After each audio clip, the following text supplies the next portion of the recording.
Hola y bienvenidos. Hoy nos metemos de lleno en una pregunta que creo nos hacemos todos los que vemos a un niño frente a una pantalla. ¿Cómo hacemos para que ese tiempo sea algo más? Para que no sean solo consumidores pasivos. Sino creadores. Exacto. ¿Cómo los convertimos en creadores? Pues es la gran pregunta del siglo. Para explorarla, hoy tenemos un material de análisis que es fascinante. Es una tesis de maestría de la Universidad de Cartagena. Y sus diapositivas de sustentación que son muy claras. Correcto. Y la investigación va al núcleo de esto. Prueba si juntar programación visual con realidad aumentada puede de verdad despertar el pensamiento computacional en niños muy pequeños. De tercer grado. Y justo esa es nuestra misión hoy. Vamos a desmenuzar la propuesta. A fondo. Sí, pero no solo para hablar de la tecnología, que es lo llamativo, sino para entender el problema de raíz que busca solucionar. La metodología, que es súper rigurosa. Exacto. Cómo midieron el impacto y, lo más importante, qué nos dice todo esto del futuro del aprendizaje. Y para que se entienda la urgencia, la tesis arranca con un dato que es un verdadero golpe. Es brutal. Un estudio revela que los estudiantes de secundaria pasan casi 4 horas más al año en Internet que estudiando. 4 horas más. Así que la pregunta ya no es si van a usar pantallas, es ¿qué hacemos con ese tiempo? ¿Cómo lo hackeamos para que sea tiempo de creación? Totalmente. Ok, entonces empecemos a desempacar esto. El punto de partida es, digamos, una frustración muy común. Sí, de muchos docentes. Que la clase de tecnología es enseñar a usar Word o hacer una presentación. Y la tesis lo dice claro. Eso es como enseñar a usar un martillo, pero no a construir una casa. El objetivo aquí era ir mucho, mucho más allá. Exacto. Por eso la pregunta de investigación es tan precisa, tan potente. A ver, ¿cuál era exactamente? Era, ¿en qué medida la integración de la realidad aumentada usando Scratch mejora las habilidades de pensamiento computacional si lo comparamos con los métodos tradicionales? Y el foco en un grupo específico. Sí, estudiantes de tercer grado del Colegio Alemán de Barranquilla. No es una pregunta al aire. Está diseñada para tener una respuesta que se pueda medir. Entiendo. Y para responderla, se trazó un plan de 4 pasos muy claros. Una hoja de ruta. Una hoja de ruta. Primero, diagnosticar, o sea, cuál es el punto de partida de estos niños. Segundo, diseñar el marco, la intervención, la mezcla de realidad aumentada con Scratch. La receta, como decías. La receta. Tercero, implementarla en el aula. Y cuarto, que es el momento de la verdad, evaluar si hubo un impacto real, si cambió la forma en que resuelven problemas. Y esta idea no surge de la nada, ¿verdad? Se apoya en trabajos previos muy importantes. Claro, se para en hombros de gigantes. Menciona a Jeanette Wink, que ya en 2008 advertía que el pensamiento computacional iba a ser tan básico como leer o escribir. Una habilidad fundamental. Totalmente. Y también se basa en estudios más nuevos que muestran que la realidad aumentada, por ejemplo, puede reducir la carga cognitiva. ¿Qué significa eso exactamente? Que hace que los temas difíciles, como las matemáticas, sean más fáciles de ver, de entender. Y eso puede mejorar el rendimiento hasta en un 30%. Impresionante. O sea, tenemos una pregunta potente y bases teóricas sólidas, pero una idea no vive en el vacío. El contexto, el lugar donde se hizo, es clave, ¿no? Es fundamental. Y este es un punto importantísimo. ¿Dónde fue? Se hizo en el Colegio Alemán de Barranquilla. Y esto importa, y mucho, porque no es cualquier colegio. Claro. Es una institución bilingüe, multicultural y, lo más importante, con una infraestructura tecnológica que ya existía. O sea, el terreno era fértil para innovar. Exactamente. No es un laboratorio estéril, es un aula real, viva, pero con los recursos para atreverse a hacer algo así. Nos da una idea de lo que es posible. Y aquí es donde para mí se pone más interesante. Porque tener la tecnología es una cosa. Pero saber qué hacer con ella es otra muy distinta. Ahí está. ¿Cuáles son esas grandes ideas pedagógicas que sostienen todo? Son 3 pilares que, juntos, son una bomba. El primero es el construccionismo de Seymour Papert. Un clásico. Construye algo que le importa. Construir para aprender. Exacto. Papert decía que Scratch no es un software, es un objeto para pensar. Cuando un niño crea una historia animada, no está solo arrastrando bloques de código. Está materializando sus ideas. Eso, está haciendo su pensamiento visible, tangible, construye su propio conocimiento. Ok, ese es el primer pilar. ¿El segundo? El segundo Es el vehículo para eso, el aprendizaje basado en proyectos, el ABP. Que ya es más conocido. Sí, en lugar de enseñar comandos de forma aislada, el reto es, vamos a crear un zoológico interactivo con animales en realidad aumentada. Ah, el objetivo es el proyecto. Claro, y los conceptos técnicos los aprendes en el camino, casi sin darte cuenta, porque los necesitas para lograr tu objetivo creativo. Entendido. Y me falta el tercero, que suena como el más complejo, el modelo TPACK. Es complejo, pero es el pegamento que une todo. TPACK nos dice que un gran maestro que usa tecnología no es solo alguien que sabe mucho de su materia, Tampoco un genio de la pedagogía. ni un gurú de la tecnología. Es alguien que domina la intersección mágica de las tres cosas: el conocimiento tecnológico, el pedagógico y el del contenido, O sea, sabe qué herramienta usar para enseñar qué concepto. y de qué manera hacerlo. Exacto. Esa es la clave de la integración efectiva. Un momento. Entiendo el modelo, pero suena increíblemente demandante para un docente. Lo es. Digo, ya tienen una carga enorme. No es pedirles que, además de ser pedagogos y expertos en su materia, sean casi ingenieros de software. ¿Es realista? Es una preocupación súper válida. Y es el gran desafío. Pero fíjate que la tesis sugiere que la clave no es que el docente se vuelva programador, Entonces, sino que entienda la lógica pedagógica de la herramienta. No necesita construir Scratch, pero sí entender cómo una actividad en Scratch le puede mostrar si un alumno entiende que es un bucle. ya veo, es entender el potencial para el aprendizaje. Ahí está. Y por eso la formación continua, que la tesis recomienda con mucha fuerza, es la pieza que no puede faltar. De acuerdo. Todo esto, en teoría, suena increíble. Construccionismo, ABP. Pero en la práctica, a los colegios, a los padres, les importan los resultados. Los datos, sí. Es fácil decir, los niños se divirtieron, pero ¿cómo sabemos que de verdad aprendieron? ¿Cómo se demuestra que esto no fue solo un juego caro? Esa es la pregunta del millón. Y la respuesta está en una metodología mixta muy sólida, Mixta. ¿Qué significa eso? que usaron tanto datos cuantitativos, los números, como cualitativos, las historias. Para los números, usaron un diseño cuasi experimental. ¿Cómo funciona eso? Agarraron a un grupo de 100 estudiantes y les hicieron una prueba estandarizada antes y después, el desafío Minibebras. Ok, el antes y el después. Eso que da el qué, mejoraron o no, y cuánto. Pero los números son fríos, no te cuentan toda la historia. Exactamente.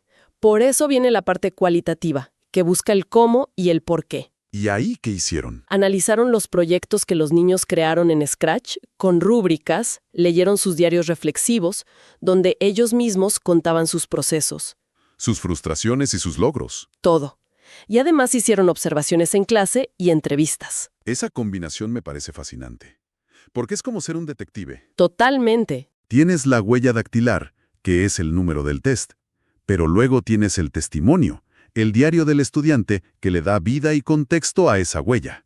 Has dado en el clavo. El término técnico es triangulación. Triangulación.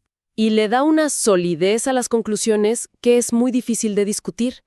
Porque si el test dice que la habilidad de depuración de errores mejoró un 18%, y en los diarios lees a un niño escribir, mi cohete no despegaba, pero con mi amigo revisamos los bloques uno por uno y encontramos el error, pues sabes que el aprendizaje fue real. Claro, las dos piezas encajan. Encajan perfecto.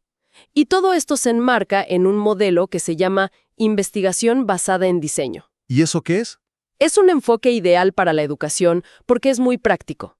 Su objetivo es doble: resolver un problema real en un aula real. Y al mismo tiempo, Generar conocimiento, un modelo que otros maestros puedan usar y adaptar. hablemos de la intervención entonces. Fueron 14 semanas. Crearon hasta un sitio web, Kiddy, con el lema «Jugar es la mejor forma de aprender». Suena intenso. Lo fue. Y ahora sí, vamos a lo que todos esperan. Los resultados. ¿Funcionó o no? La hora de la verdad. Y la respuesta es que los datos cuantitativos son contundentes. Después de la intervención, las habilidades se dispararon. Dame los números. Ok, la habilidad para analizar patrones mejoró un 22%. ¿22? Es mucho. La de depuración o sea, cazar y corregir errores, un 18%. Y la capacidad para formular algoritmos, un 15%. Son mejoras muy, muy significativas. Esos números son impresionantes. Me llama mucho la atención el 22% en análisis de patrones. ¿Por qué crees que la realidad aumentada, en específico, impulsa tanto esa habilidad? Es una gran pregunta. Y la hipótesis tiene que ver con la inmediatez, con la tangibilidad. ¿A qué te refieres? Aquí hay una conexión directa entre el bloque de código abstracto que pones en la pantalla y el dinosaurio virtual que de repente camina sobre tu mesa. ¿Lo ves en el mundo real, al instante? Exacto. Ves el patrón de comportamiento de tu código manifestado en el mundo físico. Con la depuración es igual. El error no es un mensaje de texto raro en la pantalla. Es tu personaje atravesando una pared. Eso. Es un error concreto, visible, y por eso es mucho más motivador de resolver. Entiendo. Y más allá de los porcentajes, ¿qué pasó en el aula? ¿Qué historia contaron los datos cualitativos? Contaron la historia de una transformación. Se vio un incremento masivo en la colaboración. Ya no trabajaban solos. No, se ayudaban, discutían ideas, resolvían problemas en equipo. También aumentó la autorregulación, aprendieron a manejar la frustración. ¿Y la motivación? Por las nubes, me imagino. Totalmente. El componente lúdico de la realidad aumentada los tenía enganchadísimos. ¿Recuerdas algún ejemplo concreto de los diarios o las observaciones? Sí, hubo un caso genial de un grupo que no lograba que su personaje en RA recogiera un objeto. Y se frustraron, claro. ¡Normal! Pero en lugar de rendirse, dibujaron el problema en un papel, paso a paso. Y ahí se dieron cuenta de que habían puesto una instrucción en el orden equivocado. ¡Eureka! Ese momento, eureka. Eso es aprender a depurar. Es aprender a pensar como un programador. Hay una frase en las conclusiones de la tesis que me parece que es el corazón de todo. A ver. Dice que el pensamiento computacional no surgió solo como algo técnico, sino como una forma de pensamiento creativo. Esa es la clave. Es que me vuela la cabeza. Siempre asociamos programar con lógica fría, con unos y ceros. ¿Qué vieron en los proyectos de los niños para llegar a esa conclusión? Vieron que no se limitaban a cumplir la tarea. Creaban narrativas. ¿Cómo cuáles? Un niño programó un diálogo entre un tiburón y un pez que discutían sobre la contaminación del océano. Otro creó un laberinto en realidad aumentada donde para avanzar tenías que responder preguntas de historia. ¡Wow! Usaron el código como un pincel, como un lenguaje para expresarse. Se dieron cuenta de que un algoritmo puede ser la estructura de un poema. O los pasos de un baile. Exacto. Esa es la gran revelación. El código es un medio para la creatividad. Entonces, si volvemos a la pregunta del inicio, sobre si esto los convierte en creadores y no consumidores, La respuesta es un sí rotundo. no solo consumieron la tecnología, se apropiaron de ella para contar sus propias historias. Exacto, la dominaron. Bueno, entonces, ¿qué significa todo esto? Si miramos el panorama completo, más allá de este colegio, ¿cuáles son las grandes lecciones? Yo creo que el impacto se puede ver en varias dimensiones. El pedagógico es clarísimo. ¿Cuál? El rol del profesor cambió por completo. Dejó de ser el sabio en el escenario para ser un guía al lado, un facilitador de experiencias. Ok, ¿qué más? Luego está el impacto cognitivo. Esto no fue un curso de cómo usar una app. Fue un entrenamiento en habilidades de pensamiento de orden superior, Resolución de problemas, metacognición. que es pensar sobre cómo piensas, y muchísima autonomía. Y también hay un impacto práctico, ¿no? A nivel tecnológico. Sí, y es muy importante. La investigación demostró que no se necesita un laboratorio de la NASA. Cierto. Se hizo con herramientas accesibles, webcams, tablets y Scratch, que es gratis. El mensaje es que la barrera para innovar muchas veces no es el dinero, es la pedagogía. Pero aquí tengo que hacer de abogado del diablo. Suena genial, pero esto se hizo en un colegio privado, con recursos. Ujú. ¿Qué tan fácil es replicar esto en una escuela pública, con muchas más limitaciones? ¿La tesis toca ese punto? Lo toca. Y es el gran pero. La tesis es honesta, no ofrece una solución mágica para la brecha digital. Sería ingenuo. Sería ingenuo, pero sí demuestra un principio, con herramientas mayoritariamente gratuitas como Scratch y hardware básico que cada vez es más común, se pueden lograr cosas muy potentes. ¿Y cuál sería el mayor obstáculo entonces? La propia tesis lo señala. la inversión en formación docente. Una formación continua y de calidad, basada en este modelo TPACK. Lo que nos lleva a las recomendaciones para el futuro. Así es. Recomienda cosas muy lógicas. Escalar esto a grados superiores, crear programas de formación para maestros y algo muy potente, crear redes entre colegios para que estas ideas no mueran aisladas. Y supongo que abre la puerta a más investigación. Por supuesto. ¿Qué pasa si seguimos estos niños a largo plazo? ¿Se mantiene este impulso? ¿Cómo funciona esto en contextos rurales? Hay mucho por explorar. En resumen, lo que nos deja este análisis es que esta tesis es mucho más que un caso de éxito.